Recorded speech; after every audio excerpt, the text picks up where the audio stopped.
qui est le Saint-Esprit. Dans ce sermon, nous naviguerons à travers les eaux sacrées de la connaissance sur le Saint-Esprit, cherchant une communion pleine et véritable avec lui. Imaginez, mes frères, la réalité divine habitant en nous, étant un avec nous, éveillant une soif et une faim spirituelle insatiables. Livrez-vous à lui dans tous les aspects de la vie, afin que vous puissiez expérimenter son amour, sa sollicitude et son orientation. Le Saint-Esprit nous aime et est avec nous. Il est la troisième personne de la Trinité, Dieu le Père, Dieu le Fils et Dieu le Saint-Esprit. Le Saint-Esprit, souvent le moins compris de la très sainte Trinité. Nous connaissons Jésus, notre Sauveur, né de la Vierge Marie, et Dieu le Père, le Créateur des cieux et de la terre, mais le Saint-Esprit reste un mystère pour beaucoup. La doctrine de notre Seigneur Jésus-Christ est simple, amour et sacrifice. Il est mort pour nous au calvaire par amour, et ressuscité le troisième jour, et nous a promis le Saint-Esprit qui nous donnerait du pouvoir. Acte 1, 8. Beaucoup de chrétiens cherchent le pardon au calvaire, mais oublient le pouvoir promis à la Pentecôte. Il est essentiel de se rendre à la Pentecôte à la recherche de ce pouvoir. Les disciples étaient confus quand Jésus leur a dit que son départ était pour leur bien. Jean 16, 7, 8. En partant, Jésus enverrait le Consolateur, l'Esprit qui nous convaincrait du péché, de la justice et du jugement. Pensez à la merveille d'avoir le Saint-Esprit en vous, étant le Consolateur et le compagnon en tout temps.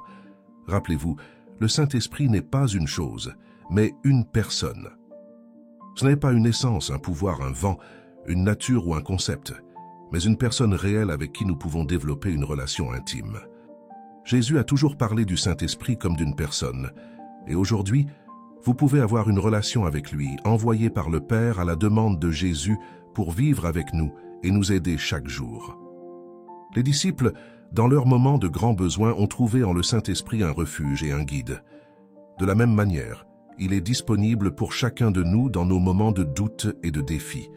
Imaginez l'angoisse des disciples en entendant Jésus dire que l'un d'eux le trahirait. Cette révélation les a profondément secoués, et en plus, la nouvelle que Pierre, leur chef et leur roc, le renierait a causé encore plus de douleur. Et pour couronner le tout, Jésus annonce son départ, un coup dévastateur. Il se voyait entouré d'adversité, d'ennemis, de circonstances hostiles. Même les amis semblaient leur tourner le dos. Au milieu de tout cela, le départ imminent de Jésus. Mais alors survient une promesse, Jean 14, 16, 18. L'arrivée du Consolateur, l'Esprit de vérité que le monde ne peut recevoir, mais qui demeurera en eux pour toujours. Je ne vous laisserai pas orphelins, je reviendrai vers vous, parole de Jésus, promettant l'Esprit qui enseignera et guidera dans toute la vérité. En premier lieu, l'Esprit nous enseigne. Souvent, nous pensons tout savoir, jusqu'à ce que nous soyons confrontés à nos limites. Je me souviens de mon adolescence, quand je pensais avoir résolu les mystères de la vie. Mais en grandissant, j'ai réalisé à quel point le monde était vaste au-delà de ma compréhension. Ainsi, le Saint-Esprit vient nous enseigner sur les réalités spirituelles inaccessibles aux yeux physiques. Il nous révèle les mystères des Écritures, les profondeurs du cœur de Dieu.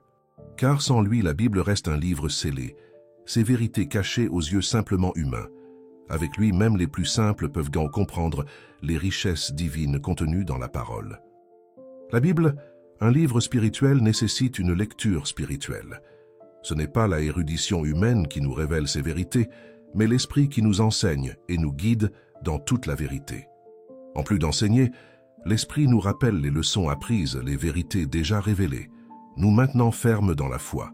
En deuxième lieu, il est notre consolateur, mais pas dans le sens commun du terme. Le consolateur, dans le latin original, signifie celui qui apporte de la force. L'Esprit ne vient pas pour nous isoler des difficultés, mais pour nous renforcer au milieu d'elles. Fatigués, blessés, découragés, c'est dans ces moments que nous avons le plus besoin de l'Esprit. Il ne nous retire pas des batailles de la vie, mais nous équipe de force et de courage pour les affronter.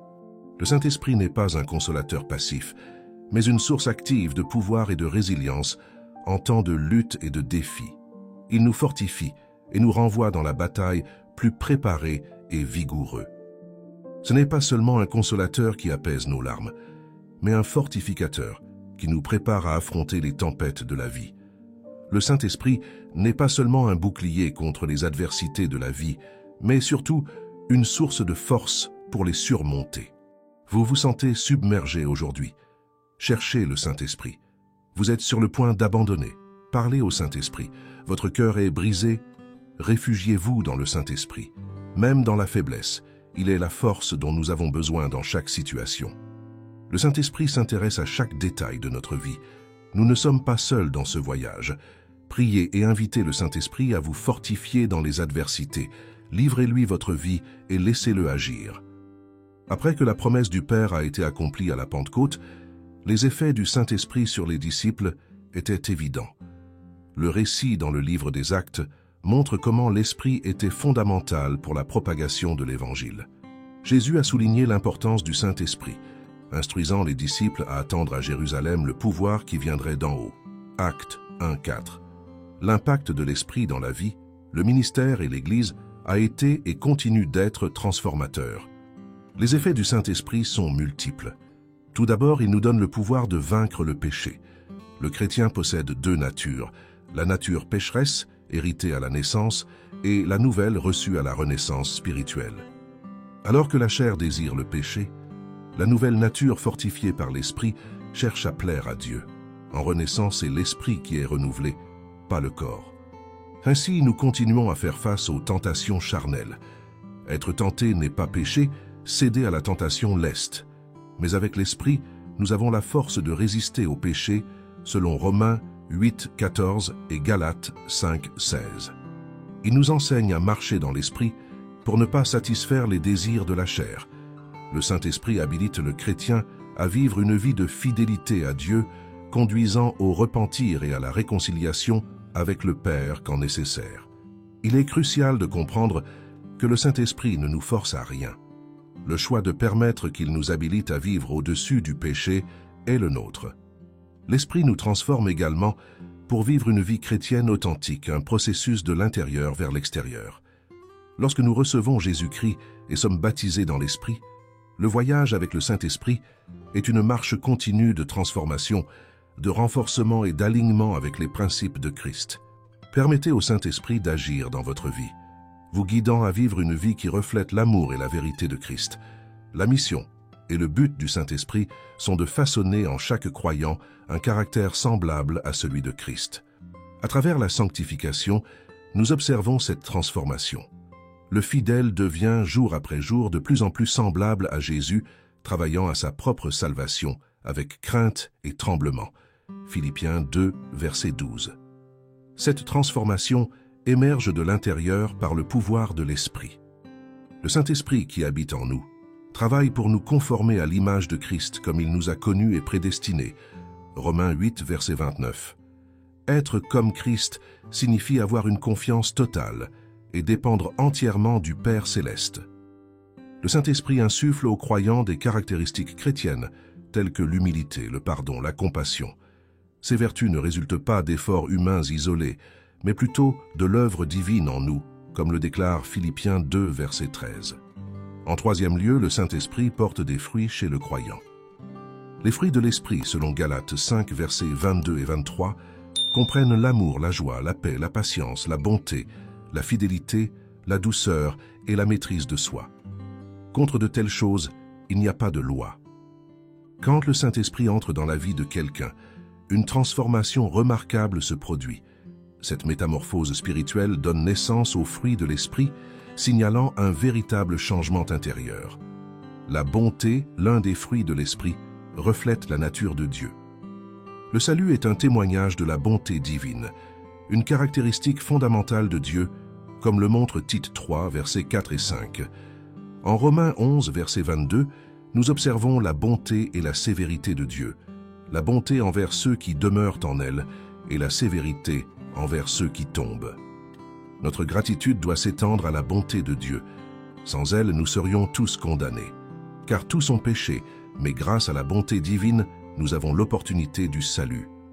Le fruit de la bonté engendrée par le Saint-Esprit doit être évident dans la vie de chaque chrétien. On ne peut prétendre être rempli de l'Esprit et en même temps être intransigeant et cruel. J'ai déjà rencontré des personnes qui se disaient chrétiennes, mais leurs actions étaient dépourvues de toute trace de bonté. Le monde réclame de la bonté, mais il semble y avoir une pénurie. Lorsque le Saint-Esprit entre dans la vie d'un chrétien, il apporte avec lui ses fruits, transformant l'individu et reflétant ses caractéristiques dans ses actions et interactions quotidiennes.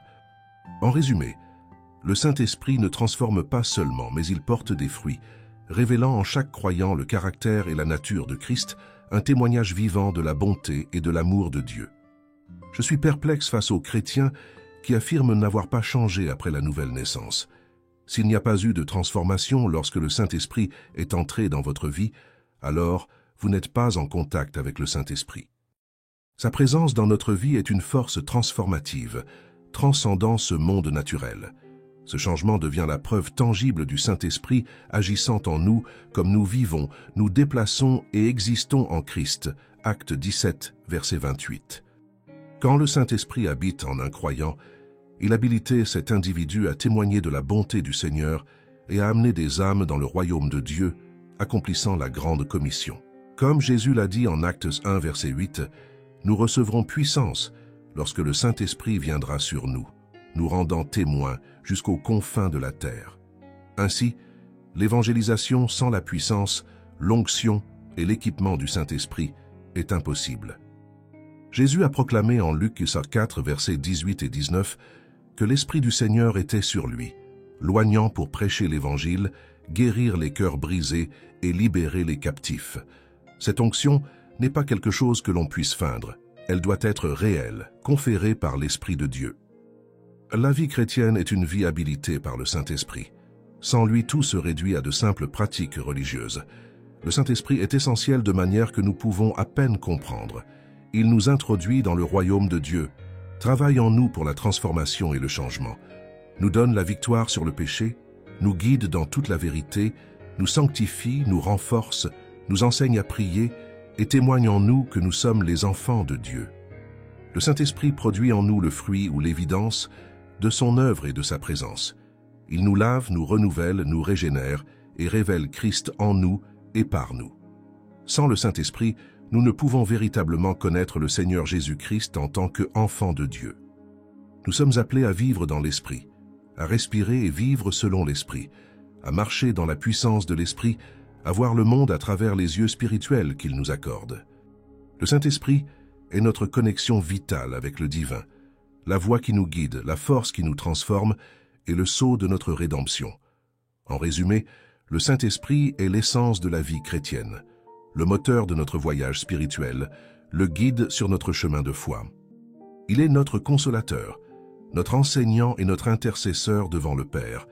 C'est par le Saint-Esprit que nous expérimentons la plénitude de Christ et que nous grandissons dans notre voyage spirituel. Mon ami, lorsque le Saint-Esprit entre dans votre vie, une transformation se produit, à la fois interne et externe. Nous vivons une nouvelle naissance, comme le narre Jean 3, versets 1 à 3. Nicodème, un pharisien, vint à Jésus cherchant à comprendre ce miracle. Jésus lui révéla la nécessité de naître de nouveau pour voir le royaume de Dieu. Cette nouvelle naissance est l'œuvre du Saint-Esprit, tout comme la mère accomplit tout le travail lors de la naissance physique. Le Saint-Esprit accomplit tout dans la naissance spirituelle. En renaissant, nous sommes accueillis dans la famille de Dieu, transformés uniquement par lui. Je peux témoigner de ce changement dans ma propre vie. Avant d'être né de nouveau, j'étais plongé dans les ténèbres de ce monde, fréquentant des endroits qui me conduisaient à la perdition. Mais quand je suis né de nouveau par l'Esprit, tout a changé, mes pensées, mes sentiments, mes actions. Grâce au Saint-Esprit, j'ai pu voir la véritable nature de ces endroits et changer de chemin. Selon 2 Corinthiens 5, verset 17, il est dit « Si quelqu'un est en Christ, il est une nouvelle créature. Les choses anciennes sont passées. Voici, toutes choses sont devenues nouvelles. » La deuxième transformation est l'autonomisation et l'audace que nous recevons. Jésus a promis aux disciples l'envoi d'un consolateur, Jean 14, verset 16. Beaucoup considèrent le Saint-Esprit comme un simple consolateur, mais il est bien plus que cela. Il nous fortifie et nous prépare à affronter les adversités de la vie. Quand nous tombons, le Saint-Esprit nous relève, nous donne force et courage et nous renvoie au combat. Jésus n'a jamais promis une vie sans défi. Au contraire, il a assuré que nous ferions face à des difficultés. Mais avec le Saint-Esprit, nous ne sommes pas seuls dans ces moments. Il combat à nos côtés, nous renforce dans l'adversité. En résumé, la vie dans l'esprit est une vie de transformation continue et d'autonomisation. Nous ne sommes pas laissés seuls pour affronter les défis, mais avec un allié divin qui nous donne force, sagesse et courage. Avec le Saint-Esprit, nous sommes plus que vainqueurs capables de faire face aux tempêtes de la vie, avec une foi inébranlable et une espérance renouvelée. Dans ce monde impitoyable et cruel, la vie peut nous frapper durement sans prévenir. Mais le Saint-Esprit nous donne la force de surmonter ces adversités. J'ai vu de nombreux chrétiens relever des défis apparemment impossibles, triomphant grâce au ministère du Saint-Esprit dans leur vie.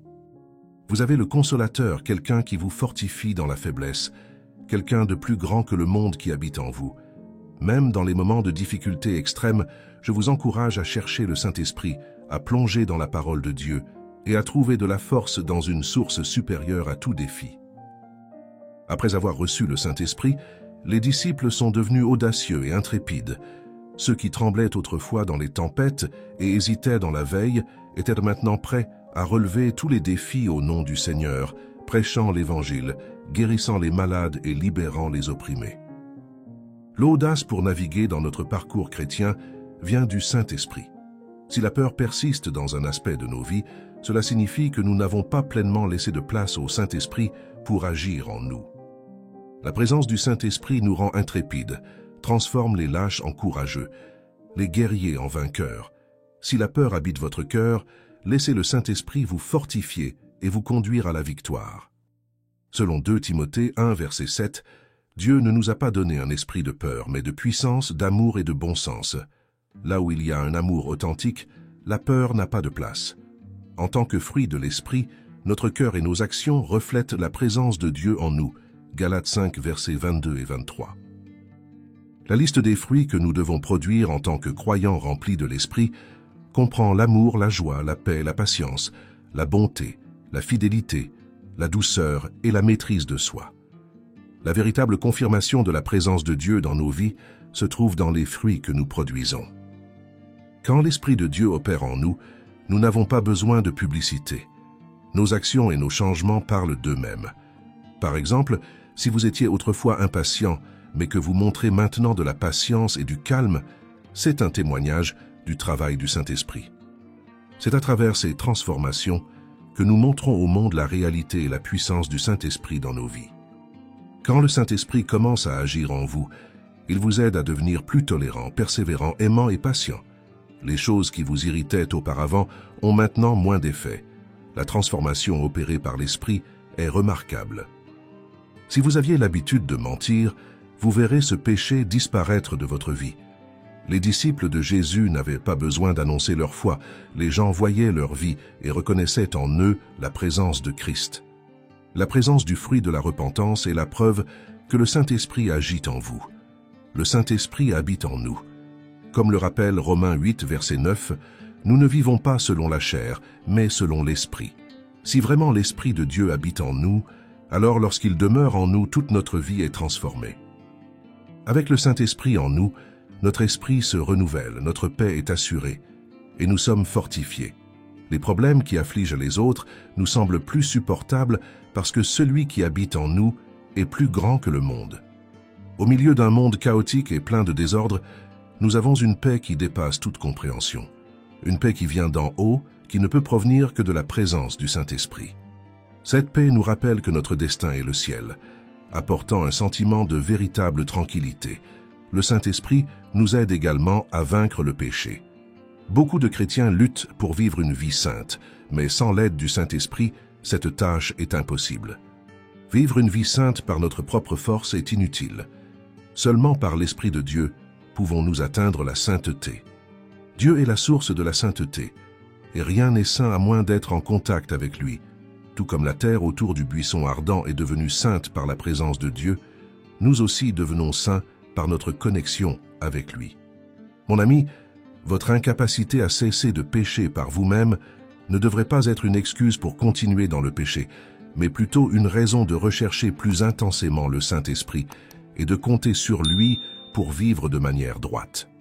Vivre dans le péché nous éloigne de Dieu, mais il nous a donné le pouvoir par le Saint-Esprit de vaincre le péché et de vivre selon ces normes immuables de sainteté. Par le Saint-Esprit, nous avons le pouvoir de dire non au péché. Comme le rappelle Hébreux 12, verset 14, ce n'est pas optionnel, c'est essentiel pour voir le Seigneur. Nous devons nous éloigner des enseignements qui diluent l'Évangile. La sainteté est importante. Tant pécher que s'abstenir du péché sont significatifs aux yeux de Dieu. La Bible nous exhorte à la sainteté à maintes reprises. 1 Pierre 1, verset 13 à 16, nous défie d'être saints dans toutes nos conversations, car Dieu qui nous a appelés est saint. Une vie sainte est plus que l'imitation de Christ. C'est permettre à l'Esprit de Dieu d'habiter et de travailler en nous. En Galates 5, versets 16 et 17, nous sommes encouragés à marcher selon l'Esprit afin de ne pas satisfaire les désirs de la chair. Le chrétien vit dans un dilemme constant entre céder à la chair ou se soumettre au Saint-Esprit en raison des deux natures qu'il possède. Pour les nouveaux croyants en particulier, résister aux gratifications charnelles et apprendre à se soumettre à l'Esprit est un défi. Le Saint-Esprit ne tolère pas le péché.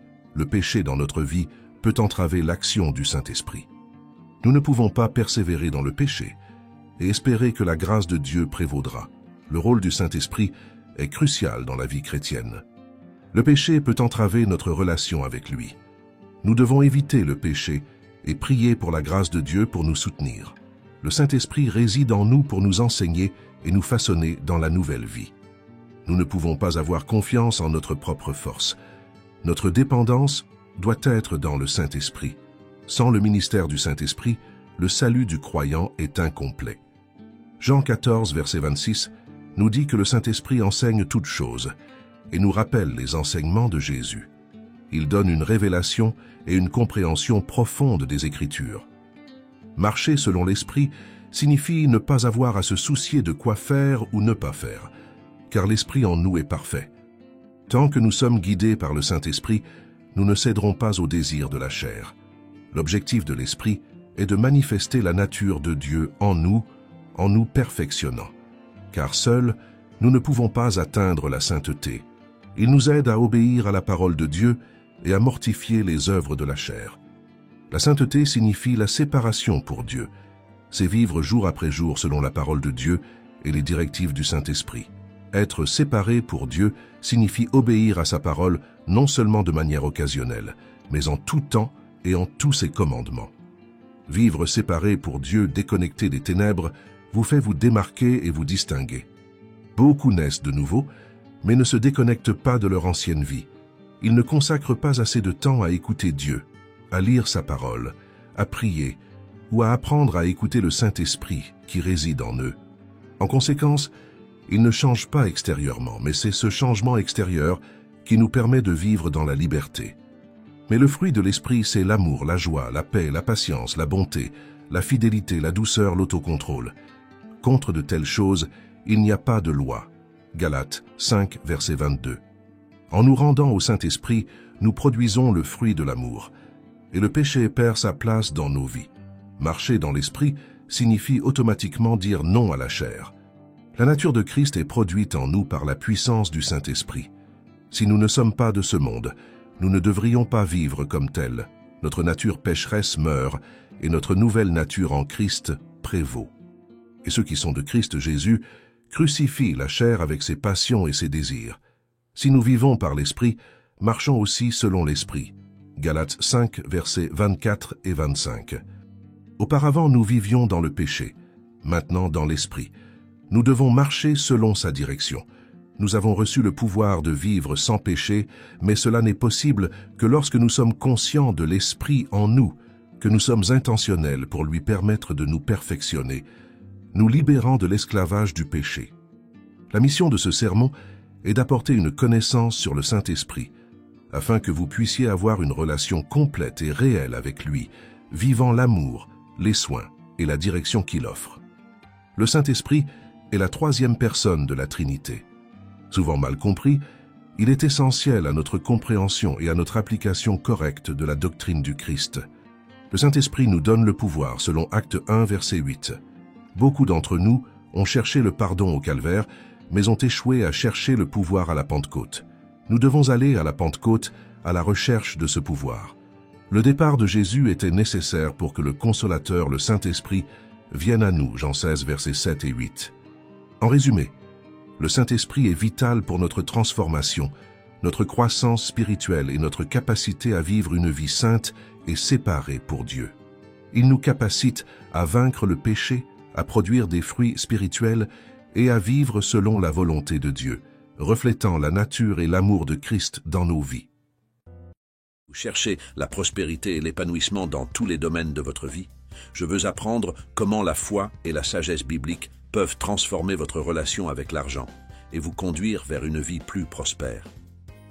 Le livre « Prospérité avec Dieu » vous fournira un guide inspirant et pratique pour entreprendre un voyage vers une véritable richesse.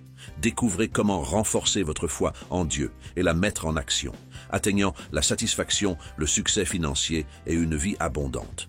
Cliquez sur le lien dans les commentaires et plongez dans ce livre rempli d'enseignements précieux. Préparez-vous à une lecture transformative qui vous guidera vers une vie de prospérité basée sur votre connexion avec le Créateur. Ne manquez pas cette opportunité de découvrir le véritable sens de la prospérité.